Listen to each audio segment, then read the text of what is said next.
Ravi's International School. Trust assured for your child. A sprawling, safe and home-like campus for residential and day scholars. Call 7331 so మీ God is here, everybody God is here. అలాంటి ఒక posture gesture never before ever after. Actually అందరికీ ఆ closeness ఉంటుంది, but ఆయన హృదయాన్ని తాకినటువంటి ఆ moment చాలా చాలా బాగుంది మాకు. ఎందుకంటే మీరు మాస్టర్గా తెలిసిన ఆయన అభిమానిగా ఎంతో మందికి తెలుసు. ఆట సందీప్ అనే పర్సన్ కొంతమంది తెలిస్తే, ఊర్లలో ఫోన్లు చూసే వాళ్ళకి ఆయన ఎలా తెలుసు అంటే వీళ్ళిద్దరూ ఆయన అభిమానులు అని. భలే ఉన్నారండి జ్యోతి గారు. ఒకసారి ఇలా ఏంటండి ఇది అది తెలియకుండా వచ్చేసింది. అది అంటే మనం చిన్నప్పటి నుంచి ఎవరినైతే చూసి ఇన్స్పైర్ అయ్యి పెరుగుతామో వాళ్ళు మనకి కాల్ వచ్చి వాళ్ళ ఇంటికి ఆ రోజు ఇంటికి వెళ్తున్న రోజు మమ్మల్ని మేము ఇలా గిల్లుకున్నాం. నిజమేనా ఇంటికి వెళ్ళిన తర్వాత ఆయన మాతో ఉండే విధానం, అంత గొప్ప పర్సన్ మాతో ఎంత హంబుల్గా ఎంత ప్రేమగా, ఎక్కడ కూడా నేను మెగాస్టార్ గారిని అన్న భావన లేకుండా, ఫీలింగ్ లేకుండా, అమ్మ కాఫీ తాగావా, కాఫీ తాగండి అమ్మ, ఆ సంస్కారం అండి. నిజంగా అంత గొప్ప వ్యక్తి ఇంటికి వెళ్ళాము. భోజనం చేశారా, టిఫిన్ చేశారా, తింటారా టిఫిన్, కాఫీ తాగండి, ఇంకేమన్నా కావాలమ్మా. ఆ రోజు మా లైఫ్లో మేము మర్చిపోలేని రోజు. మేము అంతకు ముందు చిరంజీవి గారు అంటే మాకు ఇంత, పర్సనల్గా కలిసిన తర్వాత అది ఇంకా డబుల్ అయిపోయింది. ఆయన ప్రేమ, ఆయన మనుషుల మీద చూపించే ఆప్యాయత, కేరింగ్, అది చాలా, అది is not a normal person అండి. ఏదో మాకు అవకాశం ఇచ్చాడని కాదు, కానీ పర్సనల్గా మాలాంటి వాళ్ళకి ఎంతో మందికి చాలా మందికి హెల్ప్ చేస్తారు చిరంజీవి గారు. అది అందరికీ తెలీదు. ఇండస్ట్రీలో ఉన్న వాళ్ళు మాత్రమే, ఇండస్ట్రీ అని కాదు, చాలా రంగాల్లో ఆయన సాయం పొందుతున్న వాళ్ళు ఉన్నారు. ఇప్పటికీ ఆయన హెల్ప్ చేస్తూనే ఉన్నారు. ఇంకా ఆయన గురించి తెలియని వాళ్ళు నోరుంది కదా అని ఇష్టం వచ్చినట్టు ఏదో మాట్లాడతారు. కానీ ఒక్కసారి చిరంజీవి గారి గురించి తెలుసుకుంటే ఆయన అంటే ఏంటో తెలుస్తుంది అంతే. మేము ఆయనకి అభిమానులం అంటే ఆయన డాన్స్ చూసి, యాక్టింగ్ చూసి కన్నా ఆయన స్వభావం, ఆయన ఎంతో మందికి చేసే ఆ హెల్పింగ్ నేచర్, దానికి చాలా మంది ఫ్యాన్స్. ఇంకంతే. భగవంతుడిని, మనుషుల్ని భగవంతుడితో పోలుస్తారా అంటే 10 మందికి సాయం చేసే వాళ్ళని, 10 మంది కష్టాల్లో ఉన్నప్పుడు ఆదరించే వాళ్ళని నిజంగా భగవంతుడితో పోల్చిన తప్పు లేదండి. Is my God. ఇండస్ట్రీలో చాలా మందికి గాడ్. అండ్ ఫస్ట్ నుంచి కూడా మాస్టర్ని మెగా అభిమాని అని పిలుస్తుంటారు. ఇప్పుడు ఎక్కడ చూసినా మెగా అభిమాని కంపోజ్ చేయబోతున్నారు, త్వరలో రాబోతున్నారు. నిజంగా it's a fabulous wonderful opportunity. It's like blessing అంటారు కదా. భగవంతుడిని తలుచుకోవడం వేరు, భగవంతుడి దగ్గరికి వెళ్ళి భగవంతుడిని డైరెక్ట్గా చూడడం వేరు. సో ఆ మూమెంట్ నిజంగా మీకు చాలా బాగా కలిగింది. మాస్టర్ అసలు ఏంటి అసలు ఫస్ట్ చిరంజీవి గారిని కలిశారు, ఆ వీడియో చాలా బాగా వైరల్. ఇద్దరు మొత్తం ముగ్గురు బ్లాక్ వేసుకున్నారు, అక్కడ కూర్చుని సరదాగా అసలు న్యాచురల్ గా ఉంది ఆ వీడియో. చాలా పెద్ద స్టోరీ ఉంది. అసలు ఏం జరిగింది అసలు బిహైండ్ స్టోరీ? చాలా పెద్దది, అది చెప్పలేను ఇప్పుడు. కొన్ని ఒక 2 నిమిషాలు కలిసినప్పుడు చెప్పిన మాటలు లైక్ అంటే ఒక విషయం అండి ఏంటంటే, ఫస్ట్ ఆఫ్ ఆల్ అంటే చిరంజీవి గారిని కలవక ముందు, కలిసిన తర్వాత, అదే అంటారు కదా, అరుణాచలం వెళ్ళక ముందు వెళ్ళిన తర్వాత అంటారు కదా. సో ఈ రెండు చెప్తానండి, చాలా డిఫరెన్స్ ఉంది. It take some I think 1.5 minutes finish చేస్తా. చిరంజీవి గారు తెలియక ముందు ఎన్నోసార్లు చిరంజీవి గారి గురించి నేను మాట్లాడాను. అంటే ఆయన్ని బయట చూస్తూ, చాలా అంటే ఆయన గురించి తెలుసుకుంటూ, ఆయన గురించి చదువుతూ, ఆయన గురించి మాటలు వింటూ, ఇవన్నీ చూస్తూ పెరిగాను నేను. Not only dance and sir acting కాదు, హిజ్ హ్యుమానిటీ అవ్వచ్చు, వ్యక్తిత్వం అవ్వచ్చు, స్వభావం అవ్వచ్చు, పర్సనాలిటీ ఆఫ్ ఏ చిరంజీవి గారు దగ్గర నుంచి ఇప్పుడు మనం కూర్చున్న దానికన్నా దగ్గర నుంచి, అంటే ఇంచుమించుగా పక్కన కూర్చుని మాట్లాడాను సార్తోని. హ్యావ్ సీన్ హిమ్ అండి క్లియర్గా. అంటే ఎవరో మన కార్తికేయ ఒక దగ్గర స్టేజ్ మీద చెప్పాడు, చిరంజీవి గారిని ముట్టుకుంటే నిజంగా చిరంజీవి గారు ఇలాగే ఉంటారా, మనిషి శరీరం లాగే ఉంటుందా అని అన్నారు కదా. ఎందుకు అంత ఎగ్జైట్ అవుతారంటే అండి, ఆయన అంత స్టేచర్ ఉండి కూడా హీ బిహేవ్స్ వెరీ నార్మల్.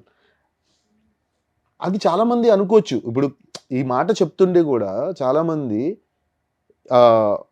అలా అలా కావాలనో లేకపోతే అలా అనుకోవచ్చు.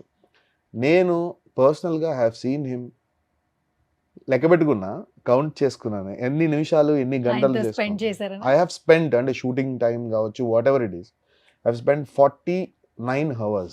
లెక్క పెట్టారా? లెక్క పెట్టాను. ఎన్ని గంటలు స్పెండ్ ఎన్ని చేశారు? గంటలు నేను ఆయన్ని కలిశాను, ఆయనతో ఉన్నాను, ఆయన ప్రెజెన్స్ ముందు నేను ఉన్నాను అనేది నేను లెక్క పెట్టుకున్నా. 49 గంటలా? 49 గంటలు అది అంటే ఎట్లా 10 లెక్క గంటలు పెట్టారు? 10 గంటలు ఎలా లెక్క పెట్టుకున్నాను.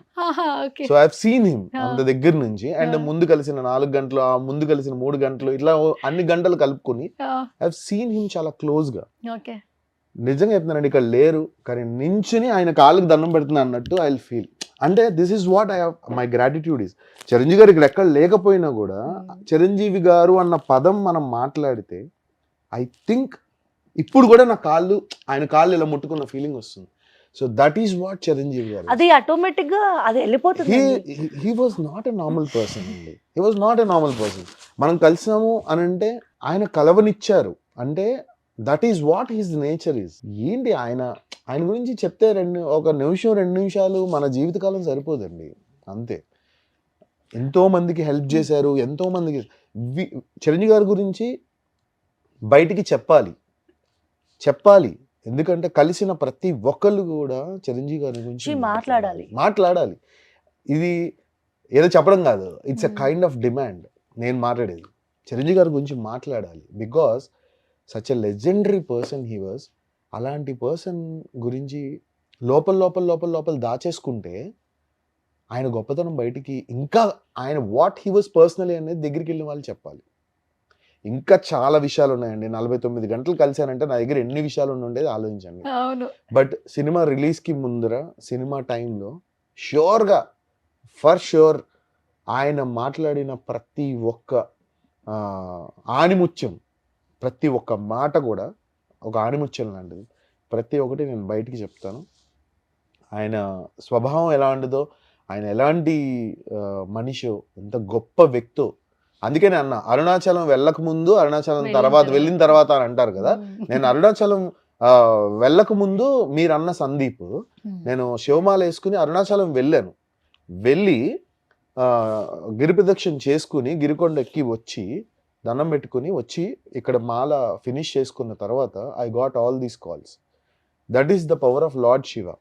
సో తర్వాత ఇప్పుడు సినిమా కెరియర్లో చిరంజీవి గారికి చేయక ముందర, చిరంజీవి గారికి చేసిన తర్వాత, so it will be something different. So that is what Chiranjeevi గారు ఈస్. మీరు చెప్తుంటే ఆరా మొత్తం తిరుపతి వెంకటేశ్వర స్వామిని కాసేపట్లో చూడబోతున్నా అన్నప్పుడు ఒక వైబ్ వస్తుంది కదా. లేదండి, he was like that. Sir అంటే చిరంజీవి గారు అని ఎందుకు చాలా మంది ఆ మాట అటాచ్ చేస్తారంటే అదంతే. ఆయన అభిమానులు అందరినీ ఆయన ఇక్కడ పెట్టుకుంటాడండి. ఆయన ప్రేమిస్తాడంటే, ఇప్పుడు ఎగ్జాంపుల్ ఆయన ఒక లెజెండరీ పర్సన్. ఆయన తలుచుకుంటే మేమెంత, సందీప్ జ్యోతి ఎంత, కరెక్ట్. ఆయన తలుచుకుంటే హాలీవుడ్, బాలీవుడ్. కానీ ఆయన ఒక మనిషి కష్టాన్ని గుర్తిస్తారు.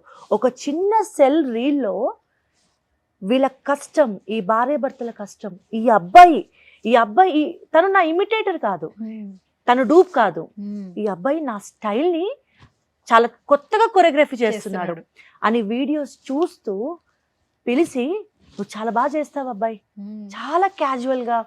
ఆ రోజు మేము, అంటే ఇది మాటల్లో చెప్పలేము కూడా, ఇండస్ట్రీలో కళనే నమ్ముకొని, మా కష్టాన్ని నమ్ముకొని ముందుకెళ్తున్న టైంలో చాలామంది చిన్న వ్యక్తులు చాలా డిస్కరేజ్ చేశారు. అలా ఉన్న టైంలో ఇంకా ఏంటి ఇండస్ట్రీ అంత ఇలా ఉంది అంటే, అంతా కాదు, ఇండస్ట్రీ గుడ్ ఉంది, బ్యాడ్ ఉంది. బట్ మాకు జరిగిన కొన్ని ఎక్స్పీరియన్స్తో ఇంత కష్టపడతాం, పొద్దున్న లేస్తే ఎంత హానెస్ట్గా ఉంటాం, ఎంత చక్కగా వీడియోస్ చేస్తాం, నీ కొరియోగ్రఫీలో జనాలు అంత ఆదరిస్తారు, నీ కొరియోగ్రఫీని జనాలు ఇంత ఆదరిస్తారు, ఇంత అభిమానులు ఉన్నారు, ఒక్క ఛాన్స్ కూడా ఎవరు ట్రస్ట్ చేయట్లేదు అనే టైంలో, ఇంకా అయిపోయింది ఆల్మోస్ట్ ఆల్, ఇంకా లైఫ్ ఇంకా గ్రోత్ ఏది అనే టైంలో నిజంగా అండి మా లైఫ్కి ఒక ఊపిరి పోసిన ఒక గొప్ప భగవంతుడు ఎవరైనా ఉన్నారు అంటే అది మెగాస్టార్ చిరంజీవి గారు. కేవలం ఒక డాన్స్ రీల్లో ఆయన తలుచుకుంటే నథింగ్, ఒక డాన్స్ రీల్లో ఒక కళాకారుడి కళ, అతని కష్టం, అతని చెమట వెనకాల ఉన్న ఆ కష్టం చూసి ఒక కష్టజీవిగా ఆయన పిలిచి ఒక మనిషిని లిఫ్ట్ చేయాలి, ఒక పిల్లోడు కష్టపడుతున్నాడు ఇండస్ట్రీలో, ఆ అబ్బాయి కష్టాన్ని గుర్తించాలి, ఆ అబ్బాయికి లైఫ్ ఇవ్వాలన్న థాట్ని చూసారా, దాట్ ఈస్ కాల్డ్ చిరంజీవి గారు. ఒక కష్టపడే వ్యక్తి యొక్క కష్టం ఏంటో ఒక కష్టజీవిగా, సెల్ఫ్ మేడ్ పర్సన్గా, అలాంటి ఒక లెజెండరీ పర్సన్కి తెలుసు. ఎందుకంటే ఆయన కష్టపడి వచ్చిన వ్యక్తి కాబట్టి. మాలాంటి ఎంతో మంది కళాకారుల కష్టాన్ని గుర్తించి మమ్మల్ని ఎంకరేజ్ చేస్తున్నారు. మాలాంటి వాళ్ళు ఇంకెంతో మంది, మేము బయటికి మాట్లాడుతున్నాం కానీ ఆయన సాయం పొంది ఎదిగిన వాళ్ళు ఎంతో మంది. వాళ్ళందరూ కూడా ఒక రోజు చిరంజీవి గారి గురించి బయటికి రావాలి, ఆయన దగ్గర సాయం పొందిన వాళ్ళందరూ గొంతు తెరిచి మాట్లాడాలనేది మా విష్. మేము మాటల్లో చెప్పలేం. మాకు ఇచ్చిన ధైర్యం అండి, మాకు ఇచ్చిన ధైర్యం. మేము కష్టాన్ని నమ్ముకొని, డాన్స్ అంటే ఇట్స్ నాట్ ఏ జోక్. మేము చేసిన ప్రతి వీడియో వెనక చాలా కష్టం ఉంటుంది. స్పెషల్లీ సందీప్ ఒక డాన్స్ రీల్ పెట్టుకొని, సెల్ పెట్టుకొని తనకి తను షైన్ చేసుకుంటూ, ఆ ఒక్క 4 గోడల మధ్య తనకి తను ప్రాక్టీస్ చేసుకుంటూ, కొత్త కొత్త స్టెప్స్ ఎవరో చేసినవి కాకుండా ఈ సాంగ్కి నా వర్షన్ ఇలా ఉంటుంది, ఈ సాంగ్ ఒక పెద్ద మాస్టర్ చేశారు, నేనైతే ఇలా కొరియోగ్రఫీ చేస్తా అని తనకి తను కొరియోగ్రఫీ చేసుకుంటూ డాన్స్ రీల్స్ చేస్తూ ముందుకు వెళ్తూ ఉన్న మాకు మా టాలెంట్ని చిన్నవాళ్ళు ఎవరు గుర్తించలేరు. చిన్న టీవీ ఇండస్ట్రీ వాళ్ళు డాన్సే కాదన్నారు, అసలు ఇవి డాన్స్ కాదు, ఇది టాలెంటే కాదు అన్నారు. కానీ గొప్ప గొప్ప వ్యక్తులు ఉన్నారు చూసారా, వాళ్ళు గుర్తించారు. We are so happy. ఇంకా చాలా ఉన్నాయి, లైఫ్లో జరిగిన మిరాకిల్స్ ఉన్నాయి, మా లైఫ్లో జరిగిన ఎన్నో పెయిన్ఫుల్ డేస్ కూడా ఉన్నాయి. బట్ అది ఇంటర్వ్యూ కూడా సరిపోదు. చాలామంది జనాలకు కూడా తెలుసు మేము ఎలా వచ్చామో, ఎలా గ్రో అయ్యామో. మా ఆడియన్స్కి, మా అభిమానులకి అందరికీ తెలుసు. ఎంత స్టార్టింగ్ కెరియర్ నుంచి డాన్స్నే నమ్ముకుంటూ ఒక డిసిప్లిన్ లైఫ్ లీడ్ చేస్తూ, ఎక్కడ కూడా మా నుంచి జనాలు గుడ్ తీసుకోవాలి, జనాలు మా డాన్స్లో మా కళని చూసి ఇంప్రెస్ అవ్వాలి. ఎప్పుడు కూడా వ్యూస్ కోసం, ఫాలోవర్స్ కోసం ఎప్పుడు కూడా మేము ఆశపడలేదు. మా డాన్స్ 10 మంది నేర్చుకోవాలి, మా కళని 10 మంది గుర్తించాలి. 90% నా ప్రొఫైల్ కూడా అలాగే ఉంటుంది. అలాగే నీట్గా బిల్డ్ సమ్మన్ చేసుకుంటాం. లైక్ ఇప్పుడు నా ప్రొఫైల్ ఎందుకు ఓపెన్ చేస్తారు? ఓకే, ఓపెన్ చేసినా ఒక యూజ్ ఉండాలి కదా. నాకు వచ్చిన కళ 10 మందికి నేర్పిస్తే తప్పేంటి అని చెప్పి నేను ట్యూటోరియల్స్ కానీ, నాకు చిన్న చిన్న స్టెప్స్ కొరియోగ్రాఫ్ చేసి అది లేడీస్కి, గర్ల్స్కి కానీ, మెన్, చిన్న పిల్లలకి అందరికీ ఈజీగా నేర్చుకునేలాగా స్టెప్స్ పెడతా. సో అది అందరికి యూజ్ అవుద్ది కదా. నా అది వల్ల ఎంతో మంది పొద్దున్న లేస్తే మాకు తెలియకుండా మేము ఒక ఫ్యామిలీ ఏర్పరచుకున్నాం, ఒక కుటుంబ. ఇప్పుడు ఇండియాలోనే కాదు, వేరే కంట్రీస్, ఫారిన్ కంట్రీస్ నుంచి కూడా మా సాంగ్ రాగానే అరే మన సందీప్ మాస్టర్ది, మన జ్యోతి సందీప్ది ఒక సాంగ్ వచ్చారన్నట్టుగా ఎంతమంది మాకు ఒక ఫ్యామిలీ ఏర్పరచుకున్నాం మేము. దట్ ఈస్ కాల్, అదే అంటారు, మేము ఎప్పుడూ హ్యాపీగా, మాకు మేము ప్రౌడ్గా ఫీల్ అయ్యేది ఏంటంటే, మేము పెద్ద పెద్ద బంగ్లాలు కొనకపోవచ్చు, పెద్ద పెద్ద అంటే ఆస్తులు సంపాదించకపోవచ్చు, కంపేర్ విత్ ఇప్పటికీ మేము కొంచెం ఫైనాన్షియల్గా స్ట్రగుల్ అవుతాం. మేమంతా హైఫైగా ఏం లేము, కష్టపడతాము. ఇప్పటికీ మాకు ఫైనాన్షియల్గా మేము కష్టపడతాం. మేము అదే అనుకుంటాం, మేము డబ్బులు సంపాదించకపోవచ్చు, ఎక్కువ లగ్జరీలు సంపాదించకపోవచ్చు, కానీ మాకంటూ గర్వంగా చెప్తున్నాము, మా మంచి కోరుకునే 4 మంచి మనుషుల్ని మేము మా చుట్టూ సంపాదించుకున్నాం. That is the real wealth అండి. ఈ రోజుల్లో నిజమైన ఆస్తి అంటే ఏంటంటే, మాకంటూ చూడండి, మీరు తెలియకుండానే నాకు చాలా హ్యాపీగా ఉంది అన్నారు. మీ కళ్ళల్లో మా సక్సెస్ మీ కళ్ళల్లో కనిపిస్తుంది. మీలాంటి ఎంతో మంది అభిమానుల ప్రేమ మేము పొందాము. మేమిద్దరం real winners. That is the real wealth అనుకుంటాం మేము. వాళ్ళందరికీ థ్యాంక్ యూ సో మచ్. మీ పెట్టిన ప్రతి కామెంట్ కూడా ఎంత ప్రేమగా పెడతారంటే, వాళ్ళకి మా కష్టం తెలుసు. వాళ్ళందరి కామెంట్స్ చూసినప్పుడు మేము చాలా హ్యాపీగా ఫీల్ అవుతాం. సో అదొక ఎమోషనల్ మూమెంట్. మా గ్రోత్ని చూసి మేము ఎదగాలి అని మాకన్నా ఎక్కువగా వాళ్ళు కోరుకుంటున్నారు. అది మాకు చాలా హ్యాపీ మూమెంట్. సుమన్ టీవీలో మీ పర్సనల్ అండ్ బిజినెస్ ప్రమోషన్స్ కోసం కింది నెంబర్కి కాంటాక్ట్ చేయండి.